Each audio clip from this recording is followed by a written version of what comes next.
Hi friends, నమస్తే అందరికీ. Welcome to కత్తి ఛానల్. ఎలా ఉన్నారండి? అందరూ బాగున్నారా? ఓకే, ఈ వీడియో వచ్చేసి నేను చుక్కకూర పప్పు చేశానండి ఎస్టర్డే.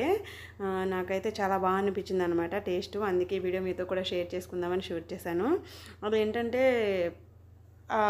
తోటకూర మనం పాలకూరతో గట్రా చేస్తాం కదండి పప్పు, దానికంటే కూడా టేస్ట్ చాలా డిఫరెంట్గా ఉంది. ప్లస్ బాగుంది కూడా, ఎందుకంటే కొంచెం పుల్లగా ఉంటుందండి, గోంగూరలాగా పులుపు ఎక్కువ దీనికి, కాబట్టి చాలా బాగా వచ్చింది. నేనైతే ట్రై చేశాను.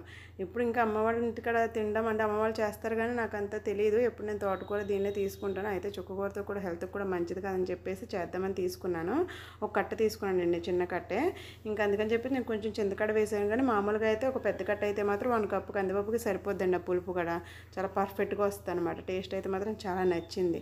అండ్ ఇక నేను ఎప్పుడు ఆకుకూరలు తీసుకుని ఇలా పప్పులోనే వేస్తానండి. ఫ్రైలో అంటే అంత ఇష్టం ఉండదు, కానీ ఎప్పుడు చేస్తే తోటకూర ఫ్రై చేస్తాను. ఇంకంతే. మామూలుగా పాలకూర తీసుకుని ఏం తీసుకున్నా కానీ ఇంక పప్పులోనే వేస్తాను. పప్పు కూడా మంచిదే కదండి పప్పులో వేయడం. ఓకేనా, చూసారు కదా. ఇంకా అది చుక్కకూర తీసుకొని నీట్గా కడిగేసి పెట్టుకుని కందిపప్పు ఒక హాఫ్ అన్ అవర్ ముందు నానబెట్టేసుకున్నాను.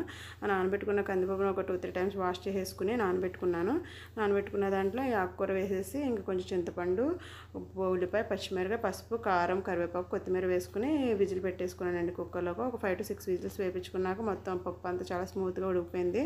మొత్తం అన్ని ఆకుకూర కూడా బాగా మెల్ట్ అయిపోయింది అనమాట. ఇంకా దాన్ని పప్పు గుత్తి మెదుపుకుని ఇంకా పోపు పెట్టేసుకున్నానండి. పోపు ఎప్పుడు కూడా నేను నెయ్యి వాడతాను. ఇంకా లాస్ట్లో ఇంగువ కూడా వేస్తాను. ఇంగువ వేస్తే ఇంకా టేస్ట్, పప్పుకైనా పులిహోరకైనా దేనికైనా పోపు పెట్టుకునే వాటిలో ఇంగువ ఉంటే ఆ టేస్టే వేరండి. ఇంకా ఇంగువ కూడా వేసేసుకున్నాను, పోపు పెట్టుకున్నాను. చూసారు కదా. నాకైతే మాత్రం టేస్ట్ బాగా నచ్చింది. ఒకవేళ మీరు కూడా ట్రై చేసేలాగుంటే ట్రై చేయండి. ఓకేనా, టేస్ట్ ఎలాగుందో నాకు కామెంట్ చేయండి. ఓకేనా ఫ్రెండ్స్, వీడియో నచ్చితే లైక్ చేయండి, షేర్ చేయండి, సబ్స్క్రైబ్ చేసుకోండి. Thanks for watching. ఇంకా రోజు లంచ్లోకి పప్పు అంటే యాజ్ యూజువల్ వడియాలు ఉండాల్సిందే కదండి. వడియాలు వేపుకుని ఇంకా రోజు లంచ్ అయితే మాత్రం పప్పుతో అబ్బా మనస్ఫూర్తిగా తిన్నాను. నాకు పప్పుతో తిన్న టేస్ట్ అయితే మాత్రం మర్చిపోలేను. ఓకేనా, నాకు పప్పు అంటే అంత ఇష్టం.